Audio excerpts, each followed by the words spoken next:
सभी को मेरा प्यार भरा नमस्कार। आई होप आप सभी काफी अच्छे होंगे। अगर आप हमारे 12 माह व्रत कथा चैनल में नए हैं तो वीडियो को लाइक और सब्सक्राइब करना न भूलें, जिससे कि आगे आने वाली कथाओं का आनंद ले पाए। नवरात्रि के दूसरे दिन होती है माँ ब्रह्मचारिणी की पूजा। पावन कथा। नवरात्रि का दूसरे दिन माँ दुर्गा के दूसरे रूप माँ ब्रह्मचारिणी को समर्पित है। माँ ब्रह्मचारिणी को ज्ञान और तप की देवी कहा जाता है। मंत्र है दधाना कर पद्माभ्याम अक्षमालाकमंडलो देवी प्रसिद्धो मयि ब्रह्मचारिण्यनुत्तमा। इसका मंत्र का अर्थ है, जिनके एक हाथ में अक्षमाला है और दूसरे हाथ में कमंडल, ऐसी उत्तम देवी ब्रह्मचारिणी रूपा माँ दुर्गा मुझ पर कृपा करें।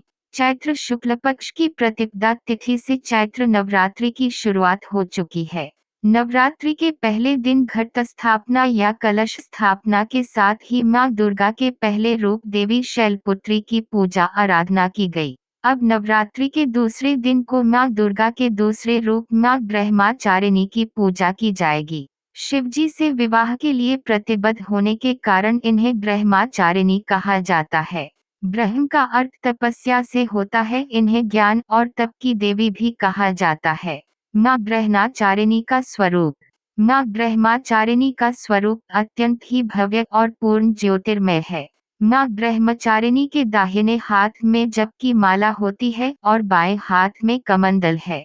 माँ ब्रह्मचारिणी को साक्षात ब्रह्म का स्वरूप माना गया है। देवी ब्रह्मचारिणी भगवती दुर्गा, शिव स्वरूपा, गणेशजननी, नारायणी, विष्णुमाया तथा पूर्ण ब्रह्म स्वरूपिणी के नाम से भी जानी जाती हैं। माँ ब्रह्मचारिणी का मंत्र है, या देवी सर्वभूतेषु माँ ब्रह्मचारिणी रूपेण संस्थिता।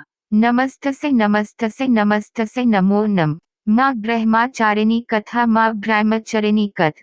शास्त्रों के अनुसार माँ दुर्गा का देवी पार्वती के रूप में पर्वतराज के यहाँ जन्म हुआ। महर्षि नारद जी के कहने पर इन्होंने शिवजी को पति के रूप में पाने के लिए जंगल में कठिन तपस्या की और सालों तक निराहार भी किया। हजारों वर्षों तक कठिन तपस्या किए जाने के कारण इनका नाम ब्रह्मचारिणी पड़ा और इन्हें जप तप, त्याग और ज्ञान की देवी माना गया। कठिन तपस्या के बाद माँ ब्रह्मचारिणी ने पुनः 3000 वर्षों तक तपस्या की। जमीन पर टूटकर गिरे बेल पत्तों को खाकर वे महादेव की आराधना करती रहीं। इसके बाद कई वर्षों तक निर्जल और निराहार रहकर तपस्या की। निर्जल और निराहार तपस्या के कारण इनका एक नाम अर्पणा भी पड़ा। कठिन तपस्या के कारण माँ ब्रह्मचारिणी का शरीर क्षीण पड़ने लगा। इनकी कठिन तपस्या से तीनों लोकों में हाहाकार मच गया। देवता, ऋषि मुनि सभी इनकी तपस्या को अभूतपूर्व कहने लगे। तब ब्रह्मा जी ने आकाशवाणी के द्वारा कहा, हे देवी, आज तक किसी ने तुम्हारी तरह ऐसी कठोर तपस्या नहीं की। तुम्हारी मनोकामना सर्वतोभावेन पूर्ण होगी और भगवान शिव तुम्हें पति रूप में प्राप्त होंगे। शीघ्र ही तुम्हारे पिता तुम्हें बुलाने आ रहे हैं। अब तुम तपस्या से विरत होकर घर लौट जाओ। नवरात्रि के दूसरे दिन माँ ब्रह्मचारिणी के इसी रूप की पूजा की जाती है। इनकी पूजा करने से कठिन संघर्षों में मन विचलित नहीं होता और वैराग्य, संयम, सदाचार और सर्वसिद्धि की प्राप्ति होती है।